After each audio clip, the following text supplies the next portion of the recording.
여러분은 인간의 본성이 선하다고 생각하시는지요? 아니면 악하다고 생각하시는지요? 그러면 선이란 무엇이고 악이란 무엇인가요? 이 질문에 대해 대부분의 사람들은 자신들이 보고 듣고 겪었던 경험들을 바탕으로 이것이 선이다, 저것이 악이다라고 설명할 것입니다. 그런데 사실 이런 설명은 선과 악에 대한 그 본질적인 정의를 제시하지 못하고 있습니다.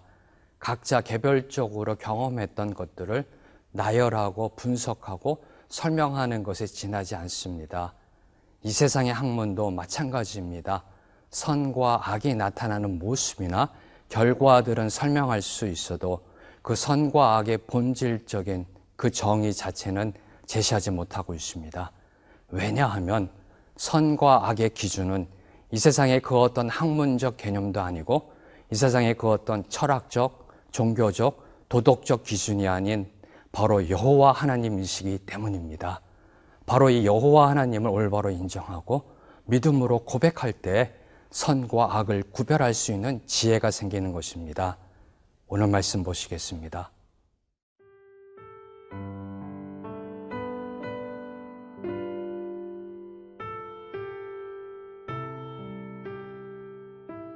잠언 17장 13절에서 28절 말씀입니다. 누구든지 악으로 선을 갚으면 악이 그 집을 떠나지 아니하리라. 다투는 시작은 둑에서 물이 새는 것 같은즉 싸움이 일어나기 전에 시비를 그칠 것이니라. 악인을 의롭다 하고 의인을 악하다 하는 이 두 사람은 다 여호와께 미움을 받느니라. 미련한 자는 무지하거늘 손에 값을 가지고 지혜를 사려 함은 어찌 민고. 친구는 사랑이 끊어지지 아니하고 형제는 위급한 때를 위하여 낳느니라. 지혜 없는 자는 남의 손을 잡고 그의 이웃 앞에서 보증이 되느니라. 다툼을 좋아하는 자는 죄과를 좋아하는 자요 자기 문을 높이는 자는 파괴를 구하는 자니라. 마음이 굽은 자는 복을 얻지 못하고 혀가 패역한 자는 재앙에 빠지느니라. 미련한 자를 낳는 자는 근심을 당하나니 미련한 자의 아비는 낙이 없느니라. 마음의 즐거움은 양약이라도 심령의 근심은 뼈를 마르게 하느니라. 악인은 사람의 품에서 뇌물을 받고 재판을 굽게 하느니라. 지혜는 명철한 자 앞에 있거늘 미련한 자는 눈을 땅 끝에 두느니라. 미련한 아들은 그 아비의 근심이 되고 그 어미의 고통이 되느니라. 의인을 벌하는 것과 귀인을 정직하다고 때리는 것은 선하지 못하니라. 말을 아끼는 자는 지식이 있고 성품이 냉철한 자는 명철하니라. 미련한 자라도 잠잠하면 지혜로운 자로 여겨지고 그의 입술을 닫으면 슬기로운 자로 여겨지느니라. 최초의 인간 아담의 원죄로 인해서 이 세상에 죄악이 들어왔습니다. 그리고 그대로 방치되었더라면 모든 사람이 죽음으로 나아가는 그 저주를 받을 수밖에 없었을 것입니다. 그런데 만약 하나님께서 그 죄의 문제를 해결하지 않으셨더라면, 아니 계시더라도 뒷짐만 지고 아무 일도 하지 않으셨더라면 지금 저와 여러분이 살고 있는 이 세상의 모습은 과연 어떤 모습이 되었을까요? 이 질문에 대해 죄와 벌을 쓴 돕스토옙스키는 이렇게 대답하였습니다. 만약 신이 존재하지 않는다면 모든 것이 인간에게 가능하다. 이 말은 만약에 하나님이 안에 계신다면 인간은 모든 것을 할 수 있는 그 어떠한 것도 서슴없이 할 수 있는 무법천지의 세상을 만든다는 경고입니다. 하나님은 이 세상이 죄악으로 망해가는 것을 보고만 있지 않으셨습니다. 저와 여러분을 죄악으로부터 구속하시고 저와 여러분을 하나님의 거룩한 백성으로 만들기 위해 율법과 말씀을 주셨고 급기야는 하나님의 독생자 예수 그리스도를 십자가에 못 박으셨습니다. 십자가에 못 박히셨던 저와 여러분의 구주 되신 예수 그리스도는 복음서를 통해서 오늘날 저희들에게 악한 자를 대적하지 마라, 악을 악으로 갚지 말라라고 권면하고 계십니다. 오늘 자음안의 말씀도 이 동일한 진리를 선포하며 시작하고 있습니다. 모든 악에는 하나님의 심판이 반드시 따라온다는 것을 경고하고 있습니다. 바로 그 경고의 대상이 되는 것 중에 제일 먼저 언급되고 있는 것이 바로 다툼과 싸움입니다. 오늘 14절의 말씀을 보면 다투는 시작은 뚝에서 물이 새는 것 같은즉 싸움이 일어나기 전에 시비를 그칠 것이니라. 저희가 이 세상을 살아가면서 다른 사람과의 관계적인 갈등이나 부딪힘이 없이 살아갈 수는 없습니다. 의견 차이가 있고요. 의견 충돌이 있습니다. 그리고 특별히 함께 생활해가는 배우자하고는 정말 사소한 것, 정말 한심한 것 갖고서 의견 충돌이 일어나고 그것에 인해서 심하게 싸우기도 합니다. 그럼 오늘 잠언 말씀이 던지고 있는 그 말씀의 핵심은 무엇인가요? 바로 그 다툼과 시비가 계속되어서는 안 된다는 것을 경고하고 있는 것입니다. 말다툼이 있을 수 있습니다. 의견 충돌이 있을 수는 있습니다. 그런데 그것이 싸움으로 발전되어서는 안 된다는 것을 강조하고 있는 것입니다. 일단 싸움이 시작되면 감정이 개입되고요. 자존심이 발동해서 그 싸움을 멈추기가 힘듭니다.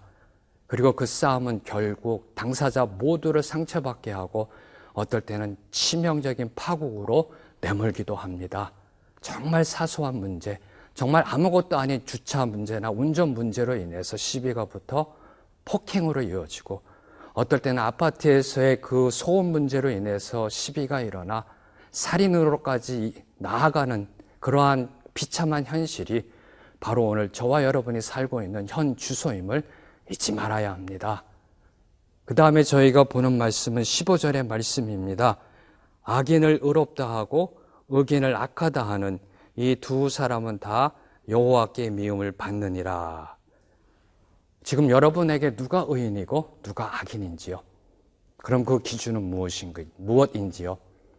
혹시 여러분의 이해관계에 따라 경제적인 득실에 따라 혹시 상대방을 판단하고 있지는 않으신지요? 하나님은 저와 여러분이 어느 곳에 있든지 간에 선과 악을 구분하기를 원하십니다. 무엇을 하든지 간에 의인과 악인을 구분하여 하나님의 공의를 세우시기를 원하십니다. 그러나 저희들이 살아가는 이 세상을 볼 때 상대방이 누구냐에 따라 옳고 그름을 외면하는 그 차별이 있고요. 그리고 올바른 판단을 왜곡하는 가증의 죄악이 있음을 솔직히 고백합니다. 세상적으로 볼 때 정말 힘이 없고 약해 보이면 그가 아무리 정직하고 의롭다 할지라도 희생양을 삼아버리는 것이 바로 오늘날 저희들의 세상입니다. 이런 가증스러운 모습이 가장 적나라하게 드러나는 것이 바로 갑질이란 단어가 아닐런지요. 그럼 지금 저와 여러분의 인생 속에는 얼마나 많이 그 하나님의 공의가 증거되고 있는지요? 그 하나님의 공의를 얼마나 많이 실천하고 있으신지요?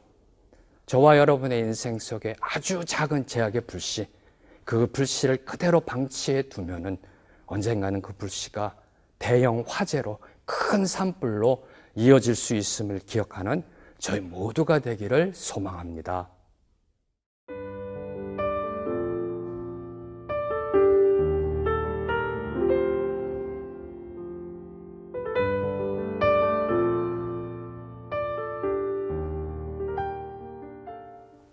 하나님은 저희들이 이 세상을 살아가면서 무엇이 선이고 무엇이 악인지 분별하고 그 선으로 악을 이기는 승리하는 삶을 살아가기를 원하십니다. 그래서 저희에게 지혜의 말씀을 주셨습니다. 그럼 하나님의 지혜는 어떻게 주어지는 것일까요? 오늘 말씀 16절의 말씀을 보면 미련한 자는 무지하거늘 손에 값을 가지고 지혜를 사려 함은 어찌민고. 사전적 의미로 볼 때 지혜는 세상 이치를 깨닫고 사물을 정확하게 처리하는 정신적 능력이라고 말합니다. 그럼 이런 정신적 능력은 어떻게 하면 소유할 수 있을까요? 세상의 이치를 바로 깨닫는 지혜, 사물을 바로 판단하는 그 세상적 지혜에 도달하는 것도 참으로 쉬운 문제가 아닙니다. 그런데 하물며 하나님의 지혜를 얻기 위해서는 어떤 방법, 어떤 노력, 어떤 수고의 전심전력을 다해야 될까요? 이에 대해서 오늘 말씀은 손의 값, 즉 그 어떤 세상적인 열정이나 방법으로는 그 하나님의 지혜를 얻을 수 없다라고 말하고 있습니다. 더 나아가 하나님의 지혜를 살려고 하는 사람은 무지하고 미련한 사람이라고 경고하고 있습니다. 무지하고 미련한 사람은 설사 그 앞에, 자신들 앞에 그 지혜가 놓여있다 할지라도 그것이 참다운 지혜인 줄을 알지 못합니다. 왜냐하면 참된 지혜는 이 땅에 속한 세상적 지혜가 아니기 때문입니다. 참된 지혜는 하늘에 속한 바로 그 하나님의 지혜인 것입니다. 그래서 그 어떤 인간적인 노력이나 방법에 의해서 주어지는 것이 아니라 바로 하나님께서 말씀을 통해 주시는 그 은혜의 선물인 것입니다. 그럼 여러분은 그 하나님의 은혜, 하나님의 지혜를 얻으셨는지요? 시편 111편 10절의 말씀을 보면 여호와를 경외함이 지혜의 근본이라 그의 계명을 지키는 자는 다 훌륭한 지각을 가진 자이니 여호와를 찬양함이 영원히 계속되리로다. 하나님을 경외하지 않고 그 말씀을 지키지 않으면 하나님의 지혜가 없는 미련한 사람이 됩니다. 미련한 사람은 마음이 굳어지고 교만해져서 패역한 악을 서슴없이 행합니다. 이런 하나님의 지혜가 없는 미련하고 악한 사람의 모습 중에 한 가지를 오늘 말씀 23절은 이렇게 요약하고 있습니다. 악인은 사람의 품에서 뇌물을 받고 재판을 굽게 하느니라. 하나님의 지혜가 없는 사람들의 공통된 특징 중에 하나가 바로 돈을 사랑하는 마음입니다. 그 돈을 사랑하는 마음이 점점 커지면 뇌물을 주고받습니다. 뇌물은 절대로 공개적으로 전달되지 않습니다. 남모르게, 은밀하게 뇌물을 주고받습니다. 그래서 저희 믿는 성도들은 그 뇌물을 단호하게 거절해야 합니다. 왜냐하면 그 뇌물은 근본상 어두움이기 때문입니다. 절대로 빛 앞으로 나올 수는 어두움이요, 빛을 부정하는 악인 것입니다. 빛을 부정하고 어두움 속에 사는 그 미련한 인생은 사람들의 눈만 속일 수 있다면 자신들의 죄악이 드러나지 않는다라고 믿습니다. 모든 것을 알고 계시는 그 하나님에 대해서는 보이지 않는다고 믿지 않습니다. 무시합니다. 그럼 보이지 않는다고 존재하지 않는 것일까요? 공기와 바람이 보이지 않는다고 존재하지 않나요? 오늘도 살아 역사하시며 온 우주 만물을 다스리시는 하나님은 이 세상의 모든 것을 알고 계십니다. 모든 것이 하나님 앞에 다 드러나 있습니다. 은밀함과 속임수는 사람에게 통할 수 있어도 하나님에게는 해당되는 단어가 아닙니다. 그 모든 것을 다 알고 계시는 하나님은 저희들에게 보이지 않는 영적 세계뿐만 아니라 이 세상에서 올바르게 거룩하게 살아감에 대한 지혜를 주셨습니다. 이 지혜를 가진 저희 모두는 모든 악함에 대한 그 결과는 하나님의 심판이요 형벌임을 알고 있습니다. 악함을 추구하는 인생의 그 마지막은 결국 허무요 패망임을 알고 있습니다. 단 한 번밖에 주어지지 않은 인생, 그 인생을 어두움 속에 두려움으로 살지 마시고 말씀의 빛 앞으로 나와 그 말씀이 주는 지혜를 소유하며 이 땅에서 승리하는 삶을 사는 저와 여러분이 되기를 주님의 이름으로 축복합니다. 기도하시겠습니다. 하나님 아버지, 하나님의 말씀을 통하여 이 땅에 공의를 선포하여 주심에 감사합니다. 저희들의 인생을 통하여 하나님의 공의가 선포되게 하여 주시옵소서. 아니, 저희들의 인생이 하나님의 거룩함, 하나님의 그 순전하심의 거룩함을 올바로 이 땅에 선포하며 나아가는 삶 살게 하여 주시옵소서. 예수님의 이름으로 기도드렸습니다. 아멘.